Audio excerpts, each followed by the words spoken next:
Great. Thanks for having me here, you guys. Good to be here. I feel like it's been too long since I've presented in front of you, so I do apologize for that. And I'm not here asking for anything. I just want to give an update on what we've been doing over the past year or so. Over the last year, we've formalized our group some, and we've gone through a strategic planning process, and we've come up with new mission and vision. Honestly, it hasn't really changed the direction of the group, but our mission is promoting forest community and watershed resilience through collaboration. So it's pretty simple, and our vision is resilient and adaptive Upper Dolores River watershed, providing ecosystem services, maintaining ecological integrity, and sustaining community values in the face of environmental change, supported by a diverse and active stakeholder group. So what we really want to do is connect the social, economic, and ecological kind of components to our area, our communities, to our diverse stakeholder group, and align interests as best we can. And we expanded our boundary a little bit. Originally, when the group formed in about 2015, it was like more or less strictly the Upper Dolores watershed itself, and now our articulated focal, that is still our focal area, but expanding to all of Montezuma and Dolores counties. Before I go on, I just want to ask, is there kind of a time frame that you guys want me to keep to right now? No. Okay, thanks. But if it is too long, we'll let you know. Please do. I'm sure you will. If you want to, I have a few slides. If you want to move to the next slide. So like a lot of what the reality is for everyone right now, we've moved to a largely online platform, as you can see from our Zoom meeting. I know I watched you guys through Zoom some today and YouTube as well. But we're still a network of a lot of different groups representing a lot of different interests within Montezuma and Dolores counties. So federal agencies, Forest Service, Bureau of Land Management, Ute Mountain Ute, NRCS, as well as state agencies, largely Colorado State Forest Service, CPW, CSU Extension, local government.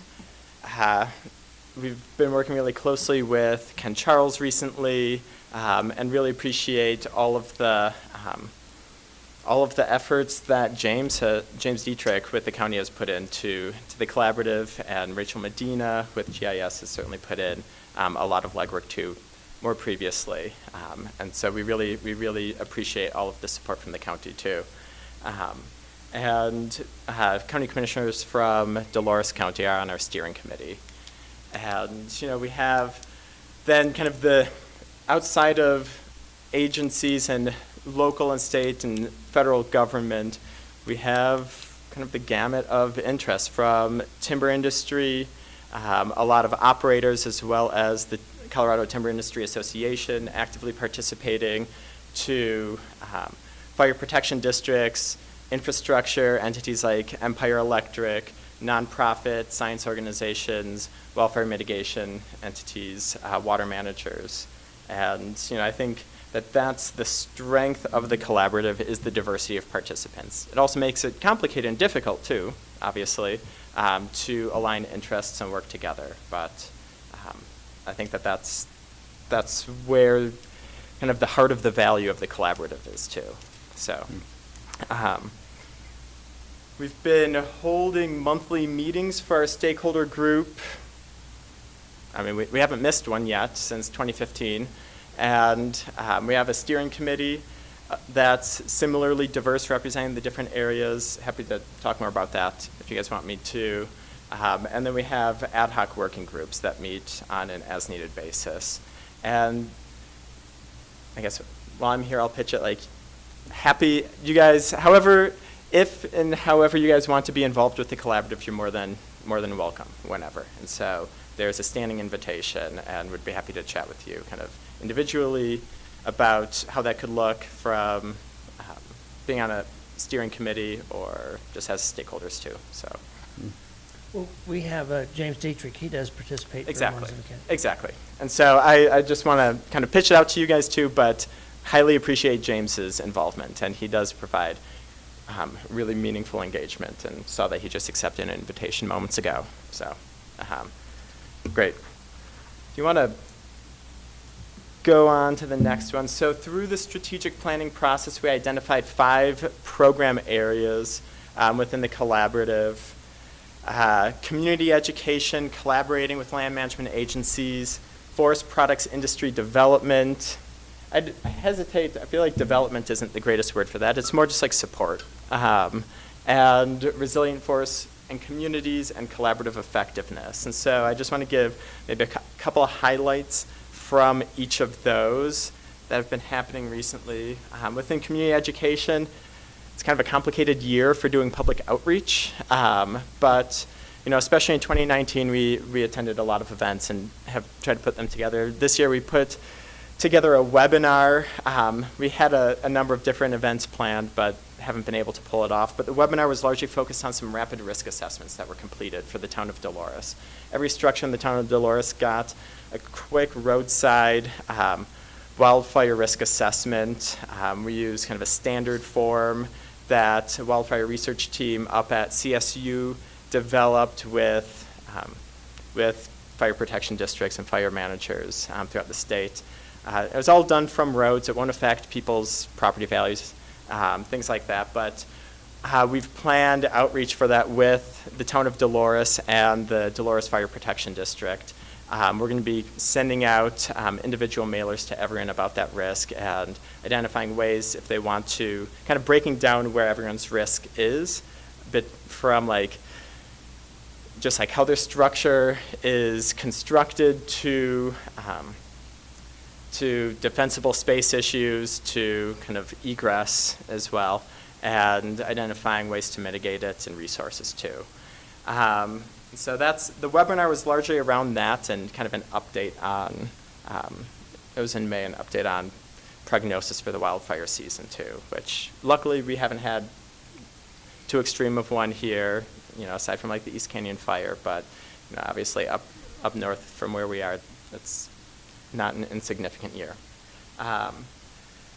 And we will be holding more tours this year. We've been kind of waiting for the Forest Service, especially, to be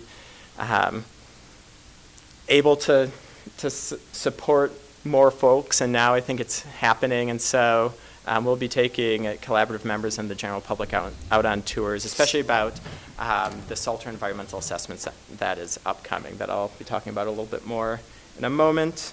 Yeah.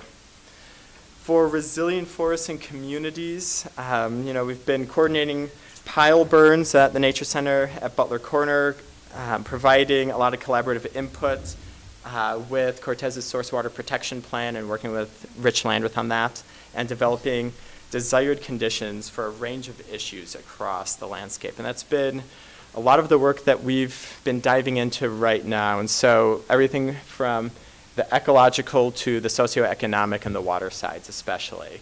And we've been working with the Forest Service, with the Timber Industry Association, with scientists on developing ponderosa pine desired conditions, ones that work for industry, work for our communities, provide economic support, and is also done in kind of a ecologically and scientifically sound manner. And the goal of those is to have a document that the State Forest Service, the U.S. Forest Service, and just like private landowners can use to that show collaborative, kind of articulate clearly where the collaborative ideas are for desired conditions for ponderosa pine forest, but we're going to be expanding them beyond that, and really be useful for the drafting of environmental assessment and forest plans in the future. And I know the Forest Service has been a huge stakeholder in that, and they've identified that that's going to be a really crucial and supporting document, so they know how to kind of from the ground level where collaborative values are. So.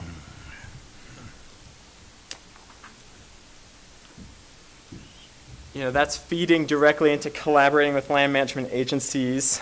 We've been diving into a lot of conversations about NEPA, Lone Pine Environmental Assessment, which you guys, I kind of assume you guys have heard about some, but it's a large, like 60,000 acre environmental assessment that was recently passed, largely in Dolores County, but also in Montezuma County in the northwest corner of the National Forest.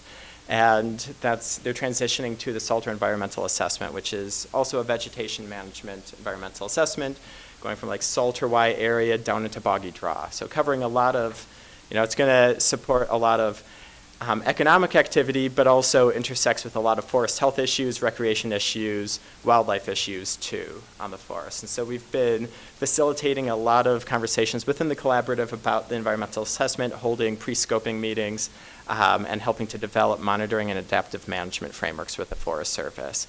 And the Forest Service is incorporating the collaborative directly into the EAs too. It was in Lone Pine, it will be in Salter as kind of the sounding board for community questions and issues. And Danny, but before you go, how is the dwarf funded?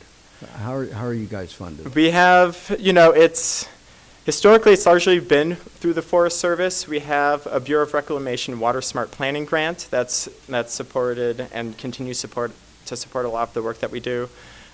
We have, some smaller funds coming through the Onward Foundation, through the Ballantine Foundation too.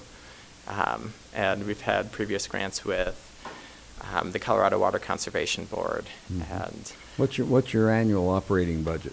my annual operating budget, good question. Probably under 100,000. Certainly under 100,000. Okay. Yeah.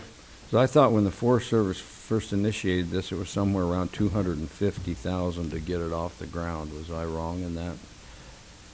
It probably was. I wasn't there when it first came off the ground, but that was probably it for probably about 5 years. Mm-hmm. Is what the expectation was there. Yeah. So now you're in your We're in our fifth year. Yeah, and we've secured funds through other sources and will be, and as maybe some of you know, there are a few other. What I was about to get into, I think that's like a good leading question to what I was getting into about the Rocky Mountain Restoration Initiative and the Collaborative Forest Landscape Restoration Program. Mm-hmm. And I know Commissioner Sukla, you were on a call for the Rocky Mountain Restoration Initiative. Do Commissioner Candelaria and Ertel, I'm sorry, how do you pronounce your last name? You said it. Ertel. Yeah, you got it. Have you heard of the initiative? Yes. Okay. Yes. And we're really excited about it, and we're enthusiastic about it. Dwarf helped draft the document, and I went up to Golden, Colorado to help present our case in Southwest Colorado for it, and we did get it funded. And it's still in development, as you clearly know, kind of how exactly it's going to look, but there is a steering committee. And there's some hope and assumption that will help secure funds through, a variety of different means, probably through foundations or state funding or federal funding too, to support collaborative engagement. And I think the complicated part of collaboration is that it takes time, and that for a long time it doesn't seem like there's necessarily a lot of outcomes to show for it. But I think especially through RMRI and the Collaborative Forest Landscape Restoration Program, which a FACA committee just highly recommended Southwest Colorado, our proposal that would include a huge amount of work on this west side of the National Forest to be funded for it. We were within the top 3 recommended proposals. It's a nationwide one, and it's for 10 years of funding, up to $4 to $5 million per year. And we are highly recommended for it. Theoretically, this month there should be a final decision from Sunny Purdue. So, and so I think the collaboration is bringing in a lot of forest health initiatives and just like economic, ideally stimulus to local forest products producers through that forest stewardship contracts. And support for things like road maintenance and watershed health work. So that's I think that these are some of like the real tangible fruit of working together in collaboration. So I'll leave it at that for that moment. But I think just to stress that the focus of Dwarf is just as much local economic activity along with forest health, that you can't really have a healthy forest without a thriving community and thriving economy, and that it's hard to have a thriving economy and community without, healthy public lands or healthy forests. So I think all of you viscerally know that too. But so forest products industry development has been a major focus of the group as well. Initially with the group, there were big questions about how to support a lot of these stewardship contracts, the work that needs to get done that isn't necessarily economically viable. And as other groups like, the Ironwood group has come in, I think it's obvious that like they're kind of answering the questions for the collaborative too, that they're able to have a really kind of a really flexible structure. They're able to use a lot of different species, a lot of different sizes of trees, and have just a good model. And so beyond just like trying to like develop new industry, we're trying to figure out ways to help support things like stewardship contracts for them, and that's I think largely through RMRI and CFLRP, those larger programs. And the other area is collaborative effectiveness, and so we just want to be as open, transparent, as inclusive of a group as possible that has clear goals and isn't driven by one angle of the collaborative. So all of our notes and meeting agendas are online. You guys are welcome to look at them. If you go to the next slide, that just shows the maps for the different initiatives. It's kind of a complicated map. They're overlapping, but the yellow one with a black dotted line in the middle is the Rocky Mountain Restoration Initiative. So it goes from, just east of Dove Creek all the way down to beyond Bayfield. A lot of the work is focused in the western side, so in the Dolores Ranger District and community side. And it's probably going to expand a little bit and include a little bit more of the private lands in between Dolores and Mancos than is there. And the Collaborative Forest Landscape Restoration Program largely mirrors that. That's only on the National Forest. So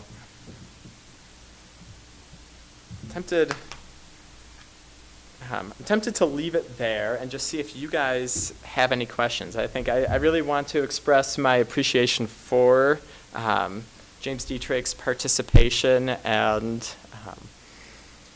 want to, actively engage the county of Mancos, maybe a little, or county of Mancos, I'm sorry. The town of Mancos, but also the county of Montezuma, like more directly too. And I came here a little bit earlier, right before all of the COVID things happened, presented to two of the groups that James was facilitating, the recreation group and the grazing group, really trying to solicit input and bring in a bigger diversity of ideas on especially the SALTER environmental assessment, because that's the one that's going on, and we're having a lot of conversations about that right now and will continue for a while, and make sure that all the different interests, some of which aren't really at the table quite as much, particularly the grazing community, I'm hearing those interests and getting that feedback. So. All right, commissioners, do you have any questions to ask Danny? I don't at this time, not at all.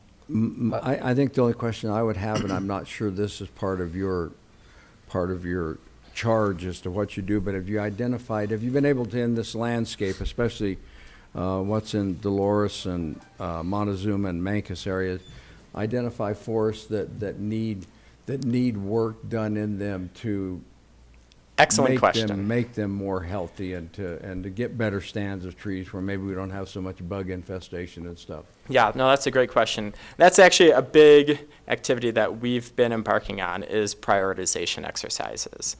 And so where are priorities based on different values from forest health issues like you're talking about, the massive brown-headed pine beetle outbreak that's happening, to, areas of specific concern for water quality, for recreation values, for, critical, for instance, critical winter range for elk.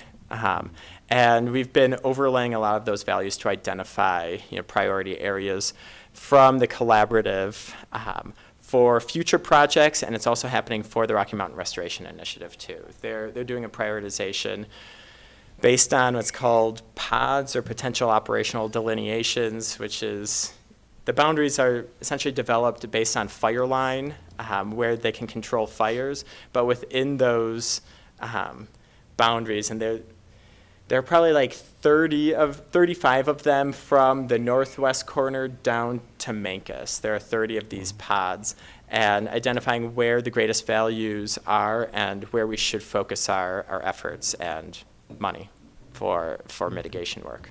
So, yeah, that's a big need, and doing so in a way that's scientifically grounded and makes sense is also kind of a focus of the collaborative. So a question that, do you use our GIS to make those decisions a priority? Because we have one of the best GIS in the state of Colorado. So your GIS, like your staff people, Our mapping. So we've actually, you could, and then we just did a flyover. You can Google down to almost count the needles on the trees. I mean, it's. We haven't, I appreciate that feedback. We haven't incorporated your GIS layers, or like your GIS access too specifically. We've used a lot of the Forest Services, and they've done a large analysis that's called a quantitative risk assessment, or highly valued resources and assets. So looking at like where wildfire risk is, and then also where community values and structures and infrastructure are too, and overlaying the two of like where there's likely wildfire and then where community values are, and then identifying like the highest priority areas. And those are also feeding into the pods. And that was done by a group up with like the Rocky Mountain Research Station up in Montana, but I haven't used the counties. And I know that there's like, from the county, there's like a wealth of information that's available for us that like we need to like keep engaging with. And I've certainly had conversations with Rachel Medina within GIS to like make sure that we're connecting up, and I think that we can do a better job of that too. So, Okay. yeah. Thank you for your presentation. We appreciate Yeah, it, Dan. absolutely. Thank you, Danny.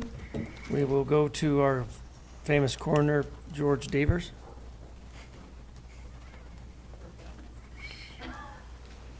Hey. Not that I know about. Known nationwide as the COVID coroner. Yeah, dadgum right. I've been called a lot worse, especially lately. I think that we're finally starting to get the trickle-down effects of the COVID. I'm hoping I'm wrong, but I doubt I am. I've been talking to other coroners across the state. They're having the same issues. Suicides are starting to jump. I've had 7 for the year, 8 if you count one that came in from Dolores County, but I haven't been counting it, and I've had 6 in the last 2 months. So overdoses, I've had 4 for the year starting whenever COVID started up till last week, and I've had 4 prospective overdoses since. So my numbers are way up. I'm about 20 over an average year at this time. Other coroners, same thing. We're getting weird things, different types of deaths that you don't normally see. I don't know if you would contribute it to be too much time on your hands, things of that nature. With the suicide, some of it were people with depression. Of course, with the way everything has been, people with depression, it's gotten worse. People without depression are getting depression. Anxiety is starting to run high in people. People are nervous, scared. I don't know what all's going on, but Mental health is a big Exactly. side issue with this Exactly. COVID deal, yeah. yeah. So that's kind of depressing. But like we're talking about depression. Then I know that you guys have seen the latest update on the website for CDPHE for COVID deaths. Yeah, so what's going on? And what's going on there is we had a lady, been 2 weeks ago, it seems like it's been months ago. 2 weeks ago, she was home, stopped breathing, ambulance came, they got her going again, took her to the hospital, tested her for COVID, she was negative. Got her stable, flew her to Grand Junction, they tested her there, she was negative. She ended up dying about 2 hours after she got there.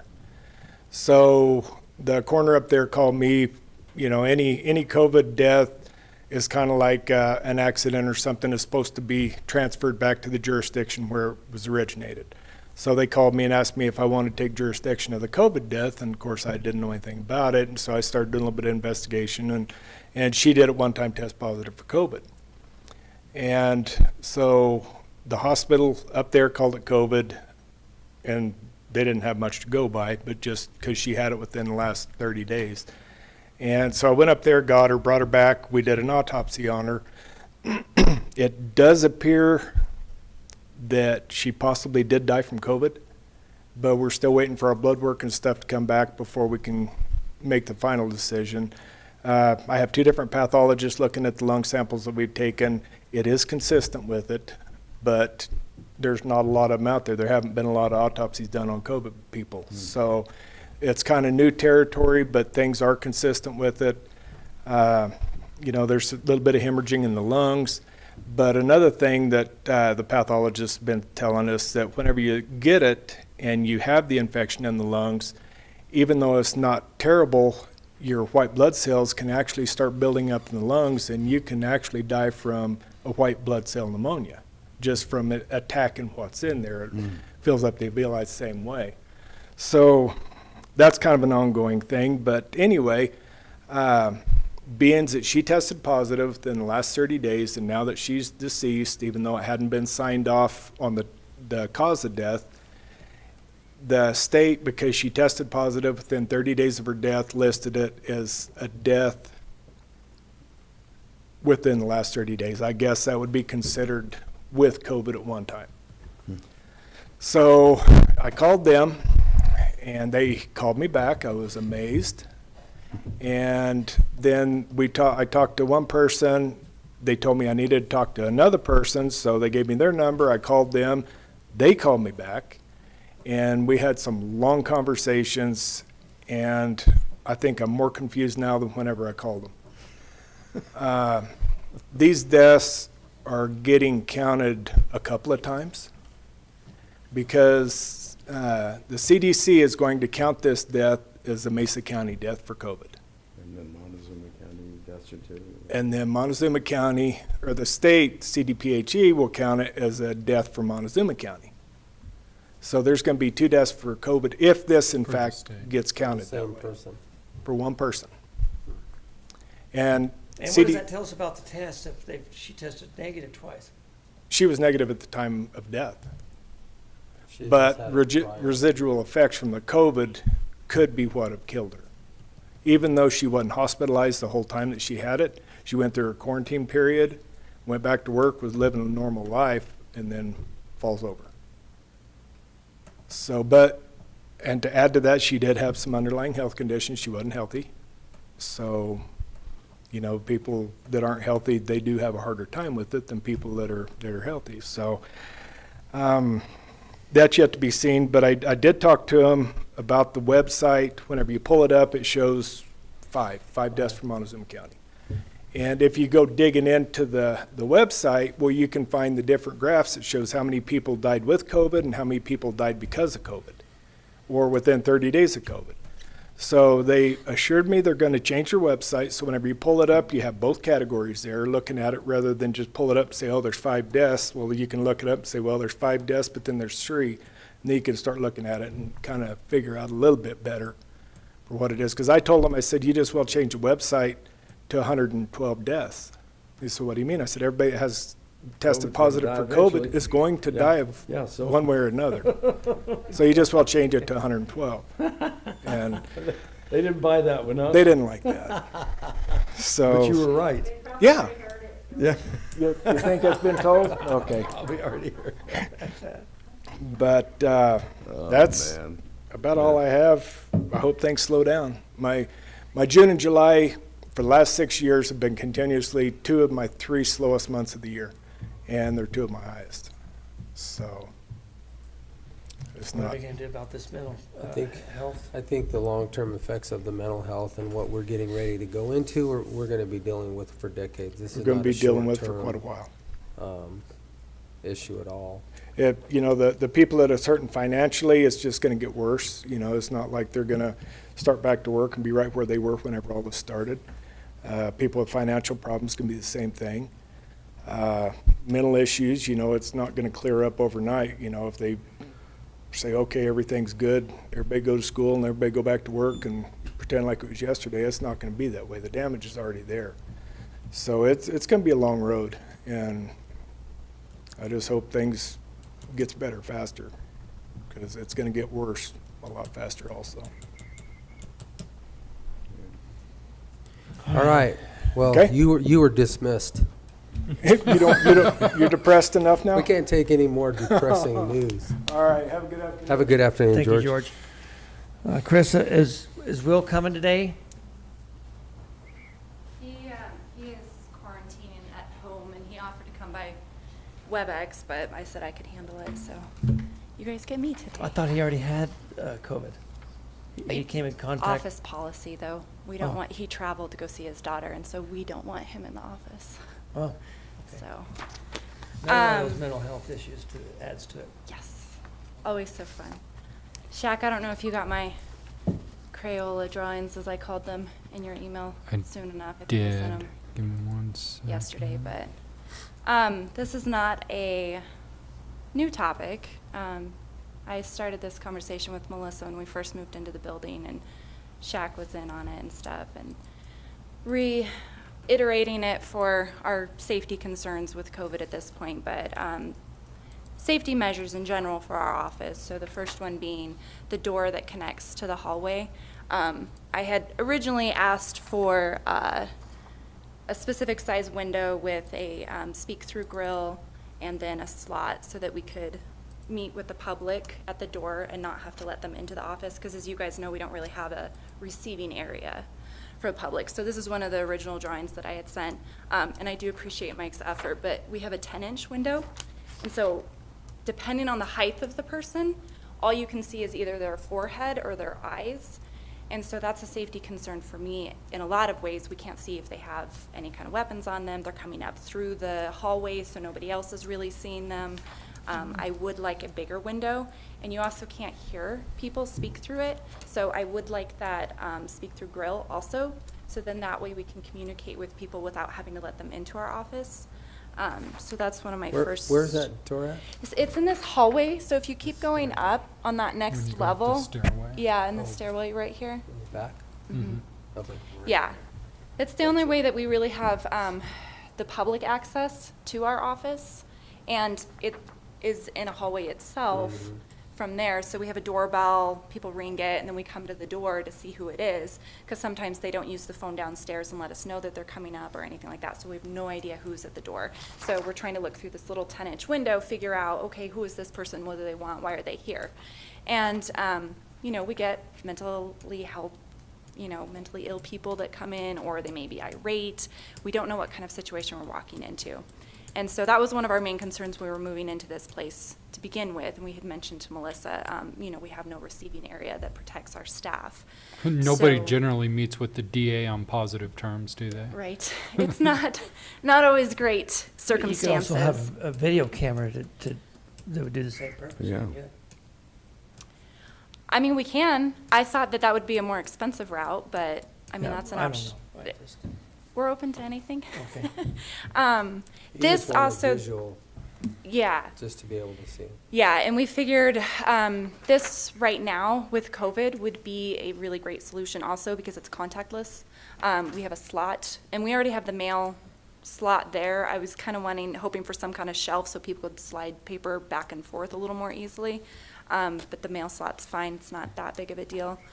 But then that allows for better contactless interaction with the public.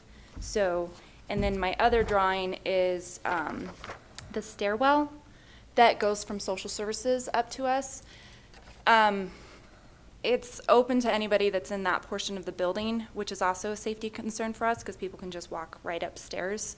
And we've joked that Matt is our firing target squad because his office is the first one there. So we know if he gets hit, the rest of us need to take cover, which is not something to joke about. But that is another thing. If we could install a wall, and I drew it to try to go around the wheelchair lift, that does create kind of an awkward obstacle right there. We need to be able to still access, and Mike needs to be able to maintain that wheelchair lift. So the wall, as you can see, it kind of goes into the middle of the next pony wall, which is open into the stairwell. So I don't know if plexiglass needs to go there. Nobody, I don't think, could access it really. It's just an awkward space because it is a pony wall that looks down into the stairwell. Is So- that right out here? Is that what we're talking about? No. No, this is This is social services side. Our old room over there where you come up the stairs and you come to in that. front of where Melissa and Billy's office used to be. Yeah, that platform. Oh, well, we're on So- Right there. So this wall is just built on top of a pony wall right now? So it would be building on top of a pre-existing wall? This wall doesn't No. exist right now. Yeah, that wall doesn't Commissioner. exist, and That's so. what you're asking for? Yes, we're asking for that wall to be built. So you're asking for a bulletproof wall? It doesn't necessarily need to be bulletproof, just Oh. some kind of safety Barrier. Okay. barrier. And so. Can I ask a question? Is there do you have to have a key to enter in the very bottom door to get into your Yes. guys'? Yeah, everything is locked. Yeah, that side is secured. So, but that's also part of it. So the FBI program that we use for criminal background checks and stuff, you are not supposed to be in our office if you are not escorted by our staff or you have gone through training and certification through their program. So if people just walk up or But they wander can't walk up if or. they don't have a key, right? Well, if they're let in by social services, so sometimes social services people, or sometimes people, we haven't had this happen as recently, but when we first moved in, a lot of people would sneak in behind staff because people weren't familiar with who worked in the building and who didn't. So members of the public would sneak in behind other people and then come up to our area and be like, where's the planning department now? And we'd be like, who are you and how'd you get up here? And we found out that they were sneaking in through those doors. And I know social services and our staff, everybody's tried to, familiarize ourselves with each other and gotten a lot better about making sure that the public doesn't follow in behind us. But sometimes if social services, are meeting with families or whatnot, we can hear their kids going up and down the stairwell. And, besides it being a safety issue, among other things, the pandemic, it's all sort of accumulating at the moment. So we had discussed this previously. Obviously, it's an expensive build, and so we hadn't really pushed the matter. And we didn't know if, with the COVID funding that the county is receiving, if that might be something that we could consider for this, for many reasons. But it's just something I wanted to present to you guys. And I mean, putting my up little some drawings. 2x4s and some drywall isn't that expensive. And then it would just need that same metal, or not even a metal door, but the same Type magnetic of key lock. key lock, yeah. So, So there'd be two keyed doors, you're saying, to get in to get to you. yeah. And that's something I'll have to talk to Jim about because only certain staff should be able to have access to that, again, with the FBI restrictions that I have on the database that we use. If people haven't, if it's after hours or something, nobody but staff should have access to our office or law enforcement. So, just one of those things. But I've already talked to Jim and he said he can set it to however I need him to set it. But that door for security purposes and keeping traffic out and security just in case something does happen is what we're requesting. So, something to ponder about. And then we're happy to get a quote, or if you guys have specific builders or whatnot. We haven't had great luck with contractors, so I don't know if anyone has recommendations, but How We how can- many, Go ahead. Well, I guess I'm gonna have to take issue with you guys ain't paying attention if somebody's coming behind you. You already do have a key locked door. And, I mean, some of this needs to be, you guys need to be accountable for your actions. If, And we do. I mean, our staff is very aware. so I feel like social services are the ones that suck. And like I Is that said, what you're saying? well, they've gotten a lot better. It's just unfamiliarity. And I don't think we've had any issues, I want to say since last fall maybe. So, but they do have families in there that they're meeting with. And if those families wanted to, for any reason, they could walk right up to us. And so, we're hyper aware because we deal with irate people and the dangers. And, we've had people stalk my staff outside of the courtroom even. And so we have trainings on this, and we do go over those safety guidelines for all of the staff. But we are counting on other people in the building to have that same awareness. So that's always the scary you've got a part cousin, for too. us. And, I wouldn't expect social services to keep track necessarily of, every single individual that they have in their area. So If you're they saying- tell someone, okay, nice to meet you, and have a great day, and think that they go out the door, but instead they come upstairs, But those people don't know that's giving them access to the DA's office. Those They people don't know, Yeah, so sure. they're not gonna be going up there with a purpose, because they don't know where they're going, Yeah, so. it's possible, yeah. Yeah. I mean, most people don't realize, Well, but I it is think- amazing there, and lots of so- people get And confused. I think social services is behind locked doors, and they're responsible for their clientele. And they have to, nobody walks into social services unescorted either. Right, So that, I think they're responsible for those people that they have been back there in their section of the building, so. right. To the extent too, though, social services isn't supposed to have access to our office either. So that's just because of the case files and the information, and like I said, the FBI database and stuff that we Well, print out. they don't have access to you. They do. That stairwell is open to anybody, so John But there's a walks door, right up. there's a door at the top of that too. No, not yet. She's Not yet. asking. Yeah, for a that's what door. I'm asking for, So is you're the door asking up for there. that door, that slotted door with the window and stuff. So they can walk freely right up those stairs and walk into the district. Social attorney. services can. Social The services. attorney can, IT, John, and Jim Ian Spratling. and Jim, yeah, anybody Okay. that's in that. And so that was the National Guard that was here. He came up to her in our office, and I had to escort him to your guys's, because I guess he had been down in Jim's office talking to him, and Jim said, oh yeah, the commissioner's is up on the second floor. Well, he kept wandering up to ours because he got lost, and so I had to escort him to here. So, So, and I want to apologize, happens. that's where our meeting room used to be. And so I'm familiar with what it used to look like. right. However, we've never had an invitation to actually go look at the remodel to Come on know what it looks over. like.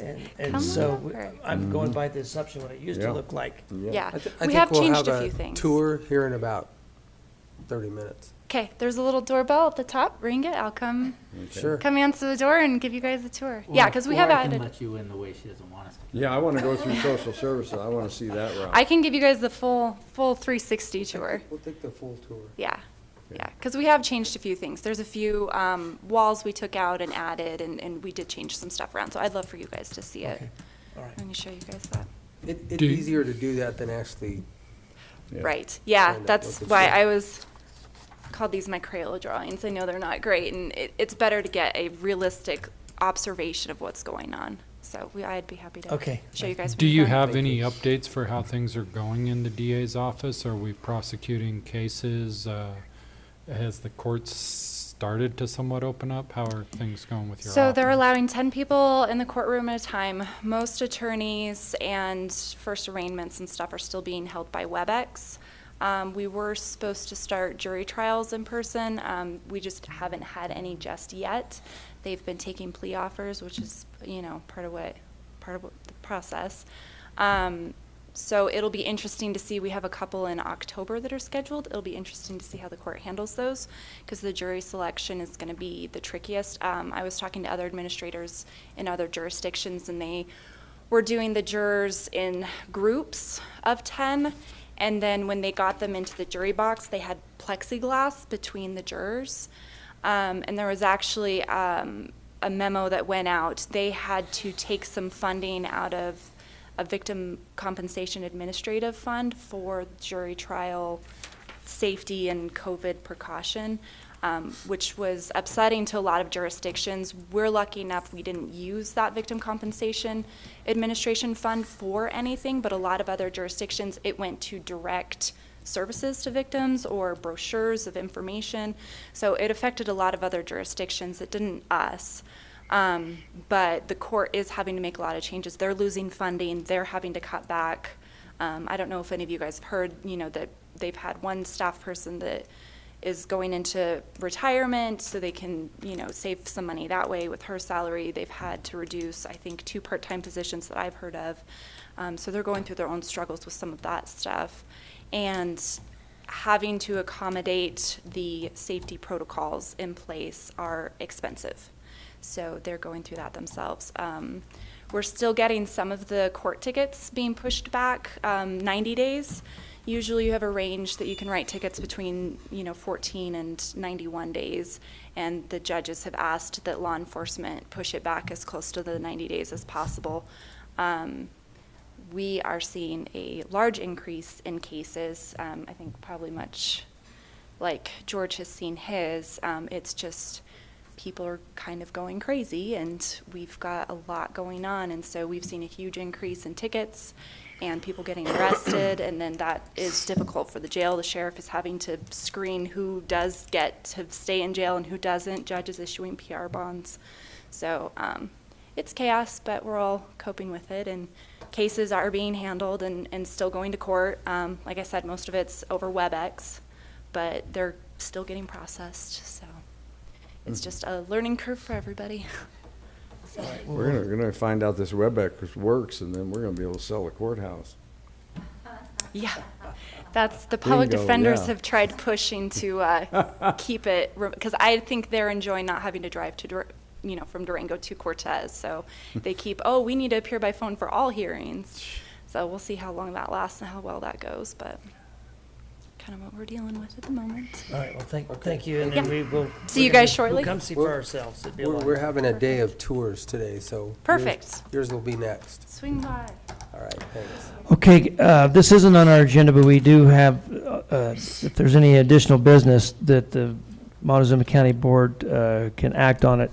And so we are going to have a Board of Health meeting at this time. So commissioners, would somebody like to make a motion to put us into the Board of Health?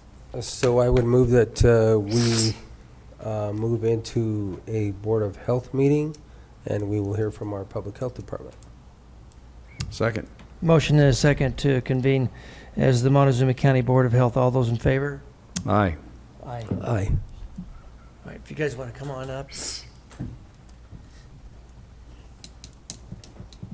Whoever's the lead on it, so we can kind of, You guys can sit at the table if you want to be more comfortable. Oh, we can do that. Or I can stand, or, I don't know. Cody, I'll have you introduce the officer and what. I think most of them know me, but for public record. By public record, yeah. This is Marshall Goodall, and are you the lead marshal for me? Come, Yeah. come talk to the We need microphone, the so mic. if you would, yeah, please. And Dr. Aiken, could you turn your mic on too, please?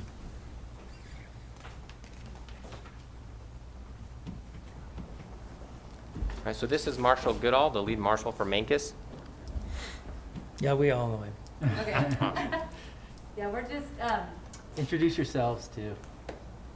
I'm Cody Sprague. I will be the new environmental protection specialist for Montezuma County Health Department. Justin Goodall, Mangus Marshall. Melissa Matthews, Montezuma County Health Department. Dr. Kent Aiken, Montezuma County Health Department physician. All right, so which issue, there was 2 issues that was brought forth to us. Which one would you like to address first? You can take the lead on this, on that. So first, let's go ahead and start with the property issue that I brought up last week. And just sort of to begin, we have come up with a little bit of information, but it sounds like there is still a lot more in the works. And then I would also like to clarify, we've learned that there was not any drug use or drug paraphernalia or cooking drugs or anything on that property. Now, we have also seen a video of the property, and you've got a good look at what the conditions are like.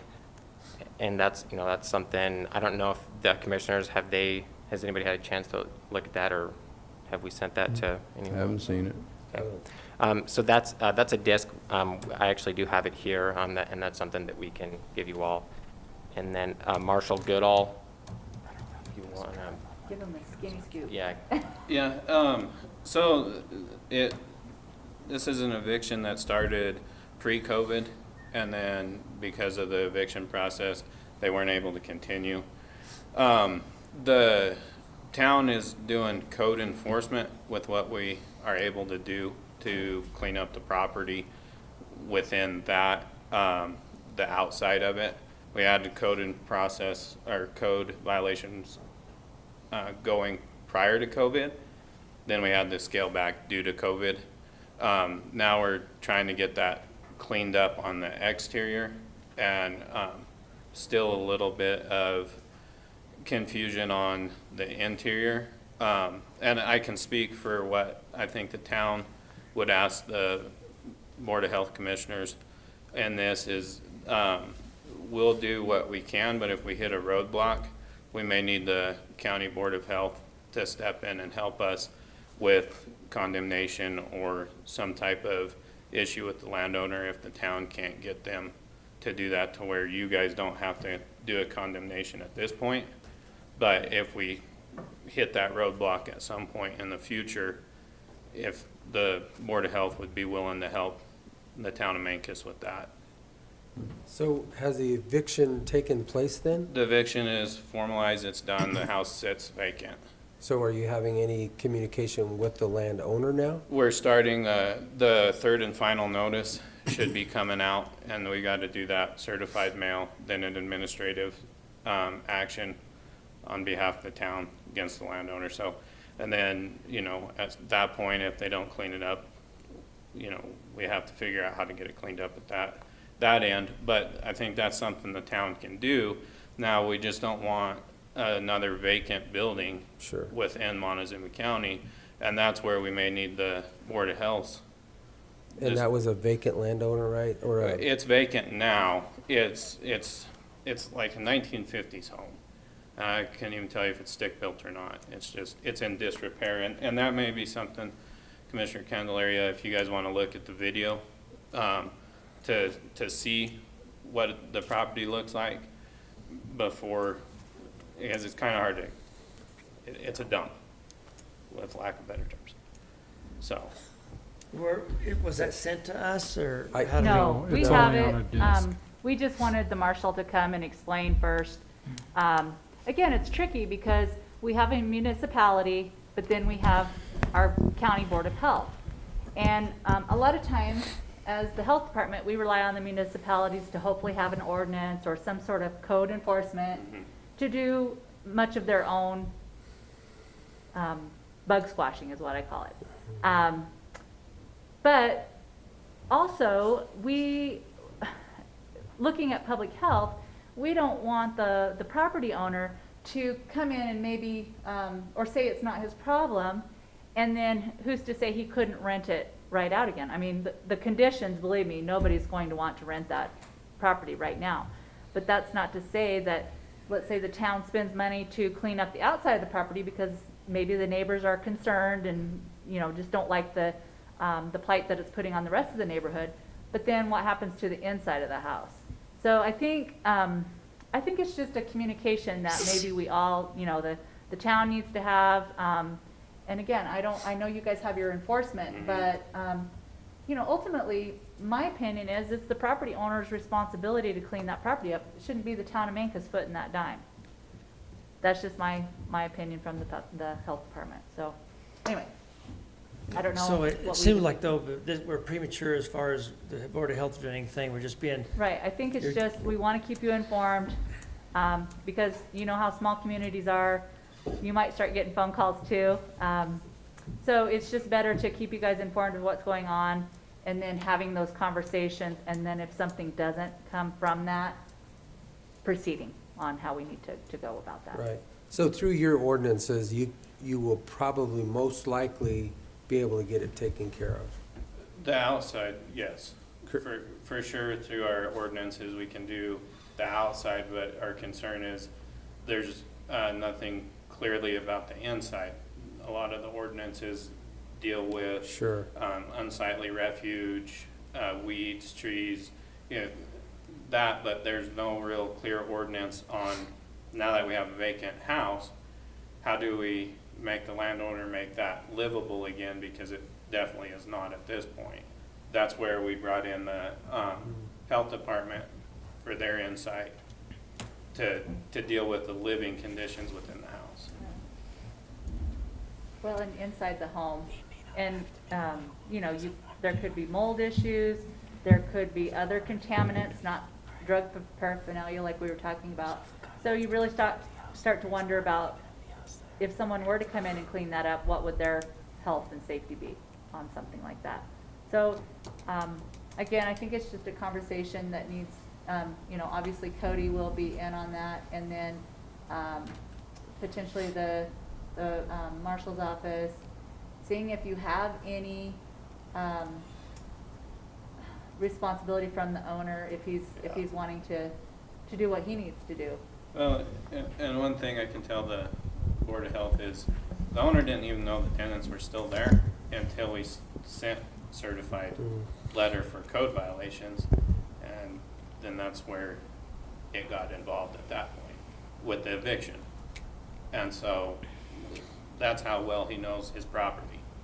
So he didn't know people were living in his house, in his dwelling? No. Sounds like he was evicting them and they just kept Yeah, well, staying there. they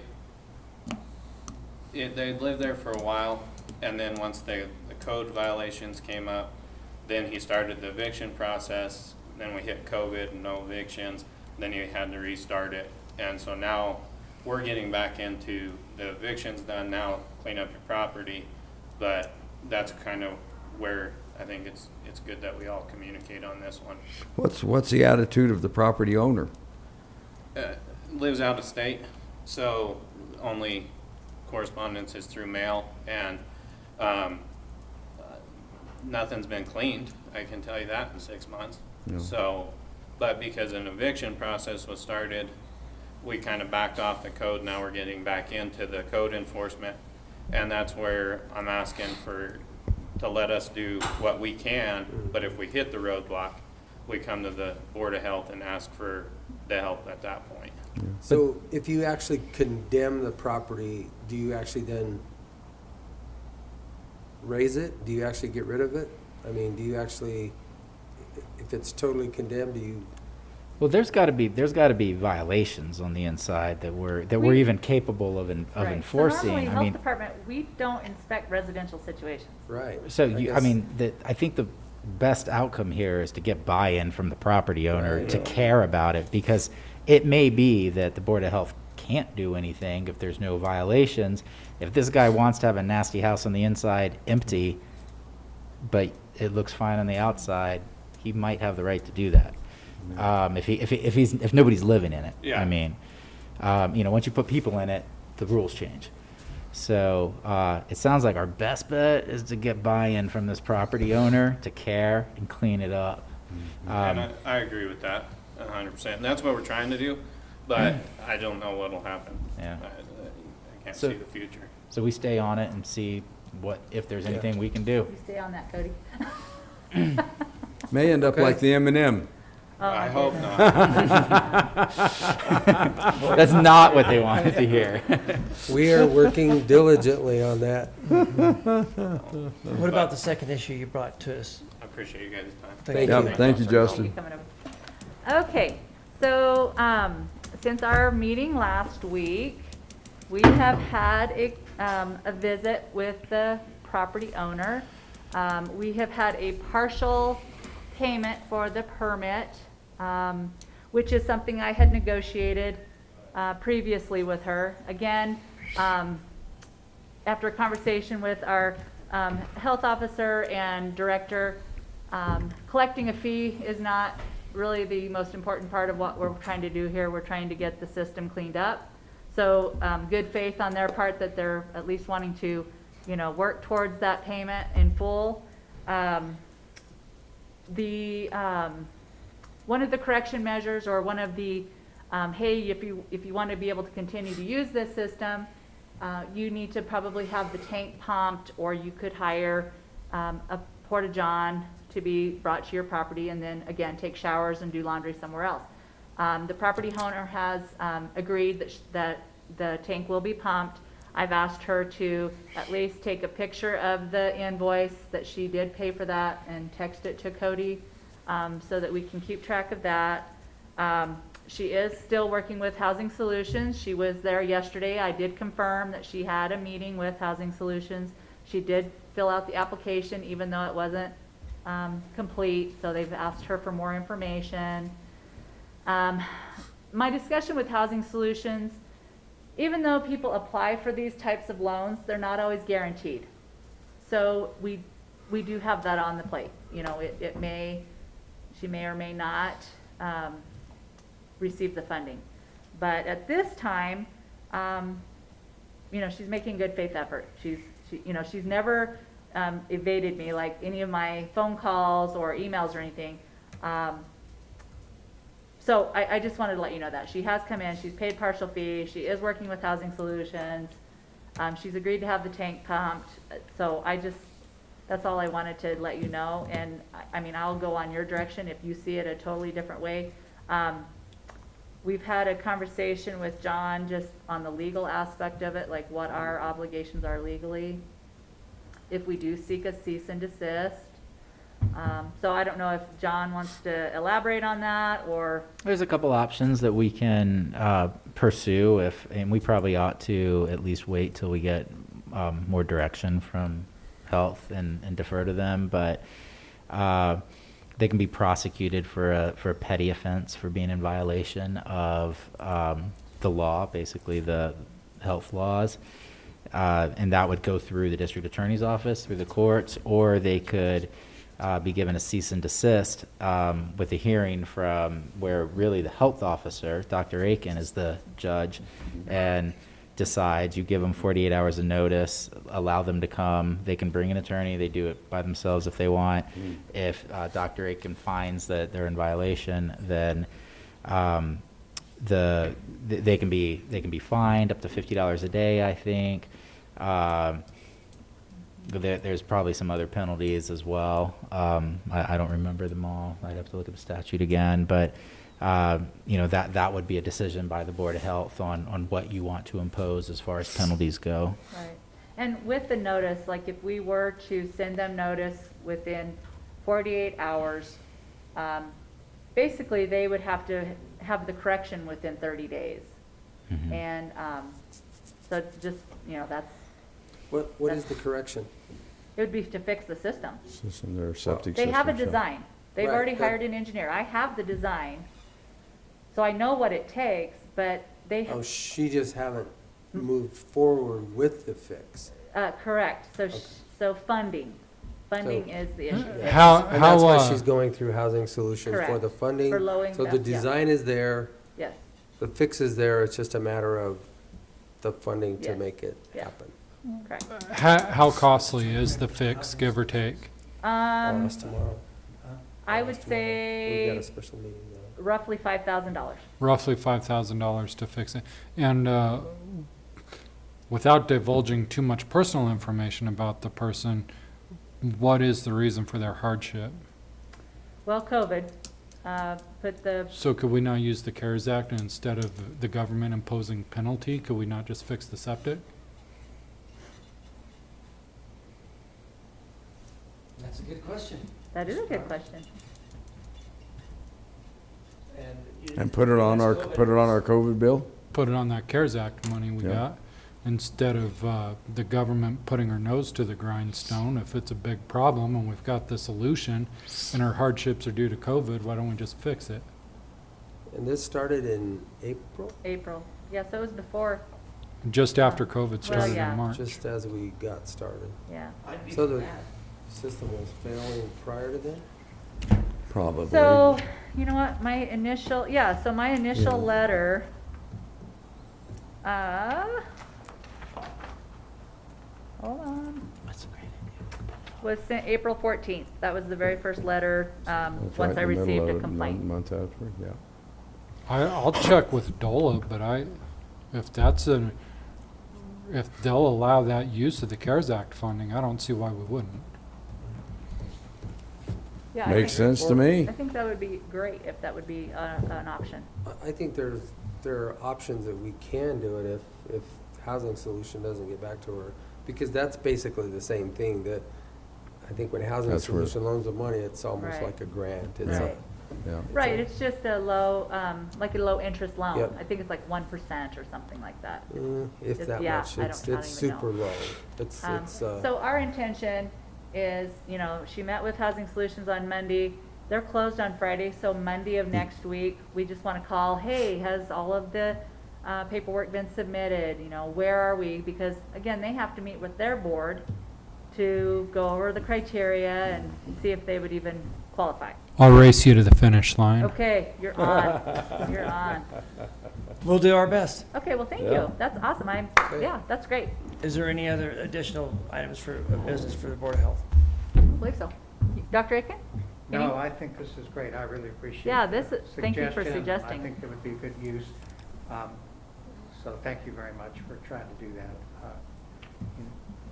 Yeah, Yeah. I mean, that's wonderful. I'm We sure just need she's to not make any sure more we- excited yeah, about it than We need to get anybody a little bit else. more documentation to make sure Yes. that they can show that this really was a COVID-related thing, but my impression is that it is as well. Yeah, Well, just it's from probably not conversation. COVID-related, but their ability to garner the funds to redo their septic Right. certainly relates back to Correct. COVID, yeah. COVID. Yeah, no, I Yeah, their ability to rebuild their Could have septic lost their system. job. She could have Could've been lost- furloughed or laid off or. Right. But I think that's Who knows? a good avenue. All right, Okay. well, let's, Work on Thank it you, both guys. ends, we'll Thank certainly you. get some solution out. Appreciate that. somebody want to take us out of this one, and then we'll go back in. So I would move that we end this portion of the Board of Health meeting and reconvene as the BOCC. Second. Motion is second to end the Board of Health meeting and reconvene as the Montezuma County Board of Commissioners. All in favor? Aye. Aye. Aye. At this time, we'll take public comment. If anybody would like to comment about today's proceedings, if you would do 4 or 5 sets of jumping jacks and then come up to the, Yeah. yeah, come up to the microphone and state your name and address. Greg Kemp, Road 35, Mancus. One of the things that came up in the discussion this morning is that there's going to be future discussions with the Planning Commission about 1-acre lot sizes throughout the county. And you heard from Ken Charles in Dolores, who I know you have a great deal of respect for, that he or the town of Dolores would like to be involved, and it seems to make sense that if you want to make this change, focusing on the area of influence, I don't know what that is, 2 miles or 3 miles? Well, it starts 1 and goes to 3, so. Starts 1 and goes to Yeah. 3, that you request that the Planning Commission, I know they already communicate very well with the Planning Commission in Cortez, but that they expand that on this particular issue to both the town of Dolores, whether it be the town board or a Planning Commission, and the town of Mancus, because that's an area that seems to be most reasonable if you want to change to a smaller minimum lot size, at least to start with. So, just a suggestion. Thank you. Thank you, Greg. Thank you, Greg. Anybody else would like to comment? Seeing none, we'll I go think- back to, I think we need to go take a tour real quick and then we'll, you need to read your email. Email, yeah. But anyway. Yep. Let's, I move we adjourn this meeting. okay. Second. there's a motion and a second to adjourn. All those in favor? Aye. Aye. Aye.